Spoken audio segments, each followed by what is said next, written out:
70-year-old Reuben took his sick grandson out of the house to calm him down. He saw a St. Bernard with a collar on him. Little did he know that this encounter would change his life. Reuben stared at the stains on the hardwood floor under the refrigerator. The leak was no longer unnoticeable. I have to fix that. Ronnie's crawling at a faster pace now, and he'll be running around the place soon. In no time, Reuben became aware of the other issues around the house. He broke down crying, realizing he won't be able to pay for the repairs. He was a successful lawyer in his prime, but he had lost all his savings recently and struggled to make ends meet. Reuben did not know how his sunset years would pan out. His eldest son, Jonathan, had abandoned the family after the death of Reuben's wife, Iris. A year later, his daughter Sarah was diagnosed with cancer, and Sarah's husband could not handle it and abandoned her. Weeks after her husband left her, Sarah realized she was pregnant and moved in with her father. Reuben took care of Sarah during her pregnancy and used up all his savings for her treatment. Unfortunately, Sarah succumbed to cancer a few months after giving birth to Ronnie. Ronnie was the only reason Reuben had any will to live, and he was Reuben's hope. But things were not looking good. Ronnie had epilepsy and needed to be monitored at all times. Ronnie's epileptic episodes had gotten worse. It made him very uneasy, and so he cried a lot. He would cry a lot until he fell asleep. Before Reuben could wipe off his tears, Ronnie woke up again crying.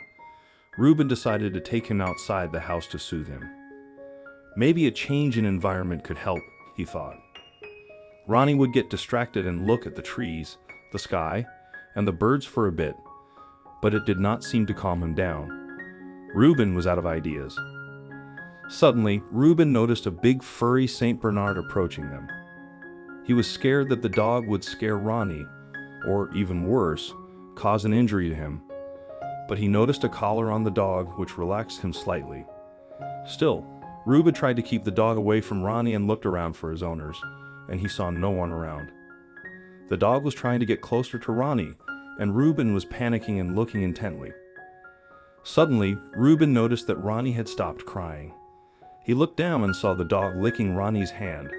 Ronnie was smiling, excited to see the dog. Reuben was pleasantly surprised. He waited some more time to see if the dog's owners were around, believing that the dog was also abandoned. Then he decided to take him home.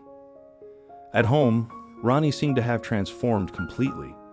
He played with the dog throughout the day, and Reuben noticed a rolled-up paper attached to the dog's collar. He pulled it out and read the note. "Whoever is reading this, please take care of my Jimmy. I'm Melissa Underwood. I live at 53 Winston Street before I was forced to stay in the nursing home downtown. Jimmy was my only friend, and he is a godsend. I hope you can give my Jimmy a home. Thanks." Reuben was shocked to read the note and was curious about Melissa's story. He walked down to the nursing home to meet her with Ronnie and Jimmy. Melissa was thrilled to see Jimmy. She thanked Reuben for taking care of him. He explained how Jimmy was indeed a godsend for him and Ronnie, but Reuben was more interested in Melissa's story. Melissa explained that she lost her son a year back. He had separated from his wife a long time ago. But her daughter-in-law showed up only a few months ago and put the house on sale without informing her. She took the keys to the house and put Melissa in the nursing home. Reuben was outraged. He knew the pain of abandonment, and as a former lawyer, he knew that the law was on Melissa's side. He decided to help Melissa sue her daughter-in-law. He also offered her to live with him instead of in the nursing home. The trial went on for months, but it was worth it.